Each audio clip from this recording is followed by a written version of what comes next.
Salut à tous, aujourd'hui je vais vous parler un peu des performances Inkigayo, plus particulièrement Rosé et Jenny. J'ai mis aussi la photo de Lisa parce que je parlais aussi un moment d'elle. Et la thématique du podcast, c'est tout simplement pourquoi Rosé obtient des victoires, des trophées, contrairement à Jenny. Je précise aussi que je vais vous partager mon objectivité. Il n'y aura aucun sentiment. Et je parlerai aussi en connaissance. C'est-à-dire que j'ai aussi fait des recherches sur les performances Ikingayo et toutes les modalités pour y participer. Je peux vous les partager dès maintenant. Donc, les performances Ikingayo permettent de promouvoir le son d'un groupe de K-pop ou même d'un ou d'une soliste de K-pop qui a sorti un son récemment. Et dans le contexte de ma vidéo, je vais vous parler du coup de Jenny qui a sorti Mantra il y a 2 semaines ou 3 semaines de ça. Du coup, Mantra, c'est une musique qui est assez entraînante, qui parle beaucoup de l'automatisation des femmes et tout simplement des droits des femmes. Pour commencer, j'adore le concept de sa musique. Après, pour moi, c'est pas une musique que je vais écouter tous les jours, mais faut pas me dire que la musique est plutôt très bien écrite, très bien produite et performée. Et aussi, je fais une petite parenthèse parce que qui dit performer, donc danse.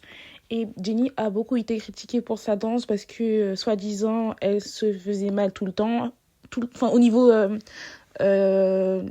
de la jambe, le genou, peu importe. Et honnêtement, quand j'ai vu la performance, elle était tellement bien. Elle avait confiance en elle et de son travail et de son équipe. Et donc ça, c'était une petite parenthèse. Et du coup, elle a performé 2 fois et elle a gagné un seul win. Et ça a un peu fait polémique parce que les fans disent que sa musique est tellement bien, elle est parfaite, mais il y a des autres qui opposent le fait que sa musique n'est pas du tout de la K-pop. Si je dois me positionner entre ces deux oppositions, moi je serais entre les deux parce que je suis d'accord que le fait que la musique est bien, mais ce n'est pas de la K-pop. Et beaucoup de gens se demandent pourquoi est-elle là alors que sa musique n'est pas de la K-pop. Et je ne pourrais pas vous répondre. Après, je ne sais pas si c'est en lien avec ses origines, vu qu'elle est coréenne. Mais je vois pas vraiment aussi le lien. C'est vrai que je me demande pourquoi elle est là, alors que c'est pas, sa musique ne promeut pas une musique coréenne. Parce que le premier win qu'elle a gagné, c'était face à Karina Up, oui, et qui est une musique écrite en anglais, écrite en coréen, que tout le monde considère que c'est de la K-pop. Mais pour moi, Up, même si c'est écrit en coréen et tout ça, mais je trouve qu'il n'y a pas une vibe de K-pop, mais c'est pas un peu le sujet. Pourtant, les fans, ils s'opposent au fait que Jennie ne devrait pas participer à des performances coréennes dont la K-pop est à majorité, pour au final que si elle gagne, c'est grâce à sa popularité et non à sa musique. Après, moi, je suis sceptique. Je sais pas vraiment comment me positionner. D'un côté, ils ont raison. D'un côté, la musique, elle est plutôt bien. Donc, donnez-moi vos avis pour ça, parce que je serais incapable de vous répondre sur le fait si c'est mérité ou pas. Après, pour moi, c'est mérité.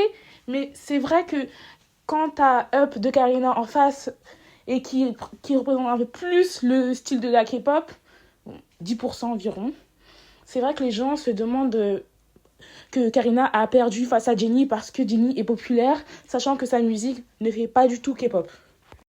Et je précise aussi que quand un idol de K-pop, un groupe de K-pop performe aux Ikingayo, c'est l'agence qui a demandé de performer là-bas afin de promouvoir la musique. Ça veut dire que, en toute logique, c'est Aude Atelier qui a demandé que Jennie performe. En fait, Aude Atelier est égal Jennie. Du coup, c'est Jennie qui a demandé de performer avec Ikingayo afin de promouvoir sa musique. Ça veut dire que c'était un choix de performer. Après, je ne suis pas vraiment sûre si c'est vraiment elle qui a dit oui, je veux performer en Corée, ou il y a aussi forcément des... elle a aussi des collègues. Donc, pour ça, je ne sais vraiment pas si vous avez des infos, donc venez partager. Mais il y a aussi une question de promouvoir le son.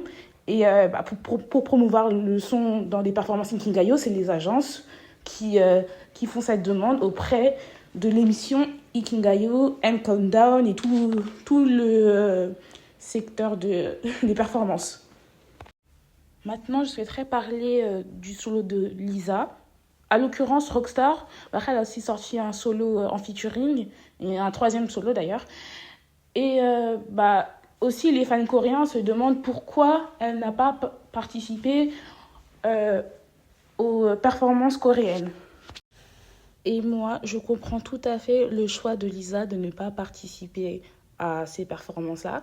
Parce que, pour commencer, tout simplement, parce que sa musique n'est pas du tout de la K-pop. Pareil pour Jennie, pareil pour Rosé. Rosé, je mets des parenthèses, mais on parlera de ça plus tard. Mais dans tous les cas, ce n'est pas de la K-pop. Et je pense qu'elle-même, elle s'en rend bien compte. Et ça ne veut pas dire qu'elle ne performe pas à Ikingayo, qu'elle n'a pas performé ailleurs sa musique. Parce que vous pouvez voir sur sa chaîne YouTube, elle a performé, je ne sais pas c'est où exactement, mais elle a fait une performance de Rockstar. Et il y a eu aussi les MTV Awards où elle a gagné le trophée de meilleure artiste 2 années consécutives. Non, pas consécutives, mais elle a gagné 2 fois. Et elle a participé aussi au Global Citizen. Et récemment, elle a performé au show de Victoria's Secret qui était absolument incroyable. D'ailleurs, c'est sa meilleure performance de Rockstar pour moi. Oui, je comprends la frustration des fans coréens, mais si ça vous pose un problème qu'elle ne performe pas Rockstar, pour le coup, moi, je peux pas dire grand-chose, ne l'écoutez plus, enfin, je sais pas. Mais si vraiment vous êtes des fans de Lisa, vous comprenez très bien que en Corée, ça a été difficile pour elle, parce qu'elle était thaïlandaise.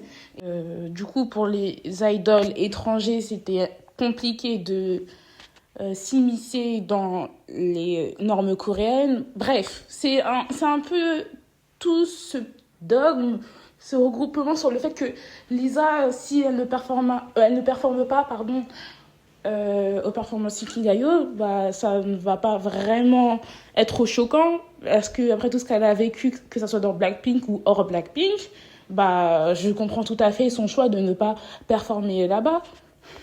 Mais enfin bref, si j'ai juste parlé de Lisa, c'était une sorte de parenthèse parce que beaucoup de personnes se demandaient pourquoi elle n'a pas performé à Ikingayo. Et moi, j'ai juste donné mon point de vue. Ce n'est pas une réponse universelle. Et d'ailleurs, moi, je voudrais bien savoir votre avis. Je pense que je vais écrire une petite phrase. Pourquoi, selon vous, Lisa n'a pas performé à Ikigayo? Et j'attendrai vos réponses avec plaisir. Et finalement, je vais vous parler de Rosanne Park, alias Park Ji-young, alias Rosé. Elle a comeback avec le titre Apateux en collaboration avec Bruno Mars, qui est sorti ce mois-ci, qui est vraiment un carton pour le coup. Quand je parle de carton, parce que je parle de la musique, mais je parle aussi des statistiques autour, c'est vraiment un chef-d'œuvre. Contrairement aux autres membres de Blackpink, Rosé est sous l'agence de Black Label, une filiale de YG. Et tout à l'heure, je vous ai parlé sur le fait que c'est les agences qui demandent aux performances Ikingayo de soit faire performer leurs idoles afin de promouvoir leur son, leur comeback. Et en fait, je sais pas c'est qui le PDG de Black Label. Enfin, je sais pas si c'est YG directement ou s'il y a un sous-PDG. Ça, c'est vraiment la question, je ne connais vraiment pas. Mais dans la vidéo, je vais dire YG, mais après, je ne pense pas que c'est YG qui est directeur de Black Label. Mais bon, c'est-à-dire que l'agence de Rosé a probablement fait une demande afin de promouvoir Apateux dans toute la Corée. Dans les performances Ikingayo, mais en gros toute la Corée, ça veut dire presque la même chose. Et ce que les gens pensent à partir de En fait, je sais pas pourquoi je dis performance, parce qu'elle a pas du tout performé dans ces performances-là. On a juste balancé sa musique et après, il y a eu les moments où les points s'affichent, combien elle a reçu de points et au final, elle a eu des wins et tout ça. Et d'un côté, encore une fois, parce qu'il y a encore deux côtés. C'est un peu comme Ginny. D'un côté, les gens, les fans de Rosé, du coup, sont contents. Voilà, elle a eu des victoires. Elle a eu 5 ou 6, je ne suis pas sûre. Elle a gagné face à beaucoup de gens. Et voilà. Et d'un autre côté, on a des gens qui disent que à partir de Rosé et de Bruno Mars ne fait pas K-pop. Je précise encore une fois, il est vrai que dans le son de Rosé, il y a des mots en coréen. Mais pour commencer, ces mots en coréen sont répétitifs et sont répétés à plusieurs reprises.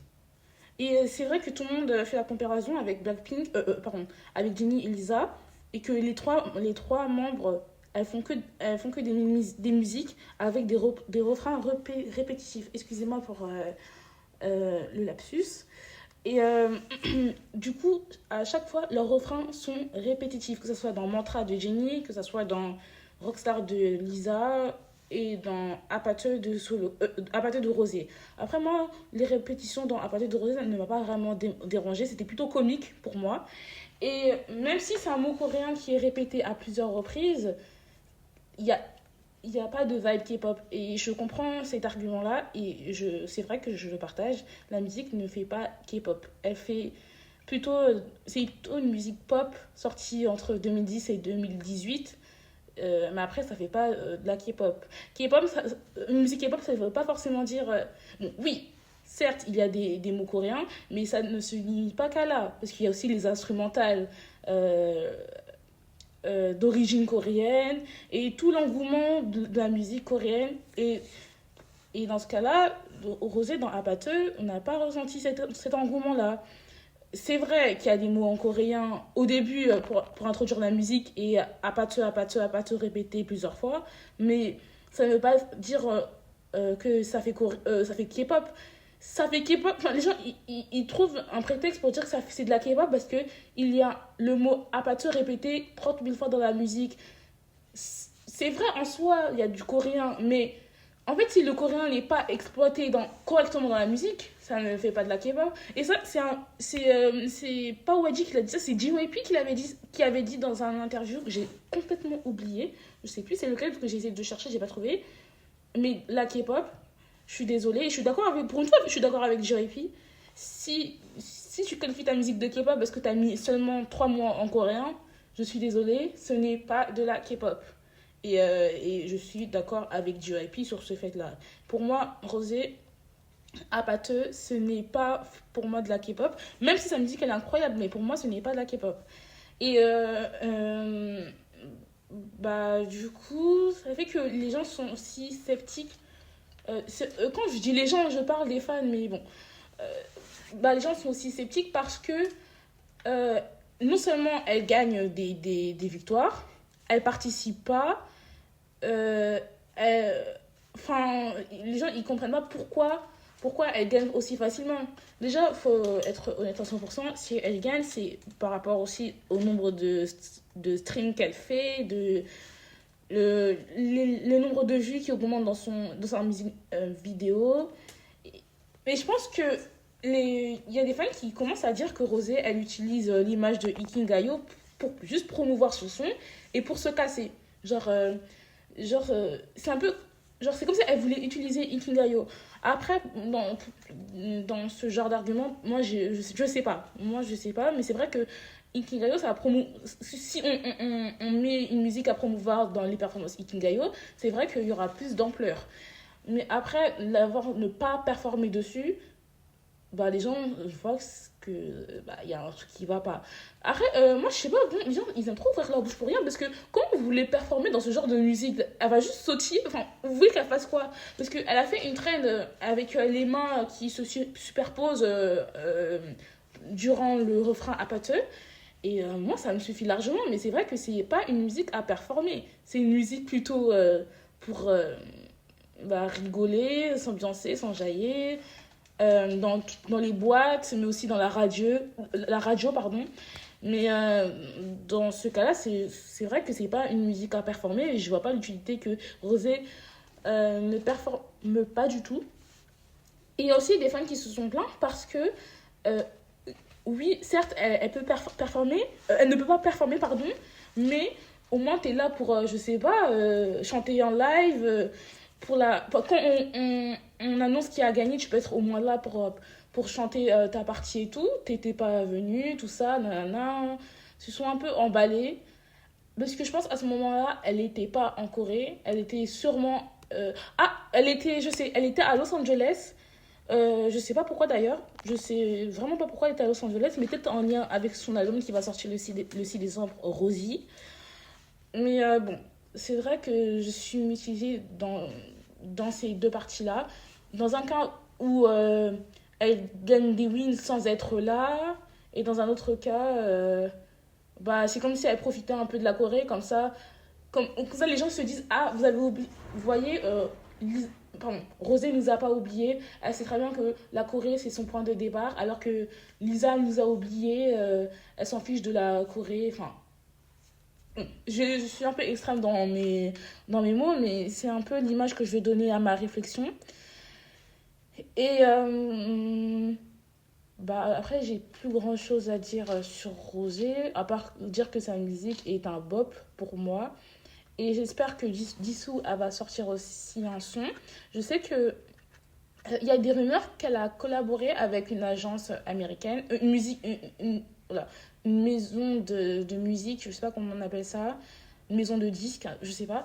Mais c'est des rumeurs, ça n'a pas encore été confirmé. Et elle aussi, elle fait un drama, pardon. Bon, après, moi, perso, les dramas, je regarde pas forcément les dramas de Jisoo. Mais j'espère que elle a pris aussi son indépendance et qu'elle va commencer aussi à être dans la musique. Parce qu'on connaît tous Dissou dans la musique, mais on connaît moins Dissou dans les K-dramas. Enfin, bref, pour conclure, euh, euh, franchement, pour moi, les solos de Blackpink, des trois membres, du coup, sont plutôt réussis. Ils sont trop jugés, souvent pour rien, mais moi, je les aime bien. D'ailleurs, ma préférée pour moi, c'est New Woman avec Rosalia et Lisa. Mais c'est vrai que Apache commence à prendre le dessus. Fun fact. Et même constat, la musique mantra et la musique rockstar, ce ne sont pas forcément des musiques que, à l'oreille, ça peut vous plaire à écouter comme ça dans la rue. Dans mon cas, moi, rockstar, j'écoute tous les jours. Mais ce sont des musiques performatrices, surtout rockstar. Parce que quand vous voyez les performances de Lisa, même s'il y a tout cet engouement sur le lip sync, mais je suis désolée, à chaque fois, il y a des remixes durant ses performances, surtout la version Victoria's Secret où elle a fait le catwalk, elle a marché comme un mannequin et tout, il y a eu un remix derrière, je suis désolée, Rockstar et Mantra, ce sont des musiques performatrices. Et après, je sais pas si vous écoutez forcément Rockstar dans la vie de tous les jours ou vous écoutez Mantra dans la vie de tous les jours, mais c'est vrai que ça devient lassant. Mais quand c'est lors d'une performance, la musique, elle sonne tellement meilleure que, que tu oublies que c'est une musique de base.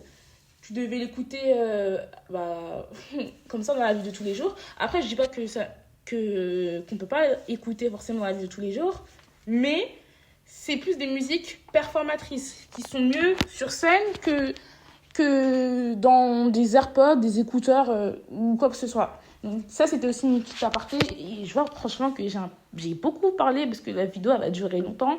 Donc, je sais pas si je vais couper ça en deux parties. Enfin, bref. Bah, merci d'avoir écouté ce podcast assez long. Et encore désolée aussi, j'ai encore des problèmes de prononciation, vous avez vu. Mais je pense que d'ici une semaine, tout ça sera réglé et je pourrai reparler normalement. Bah, merci de votre écoute et salut à tous.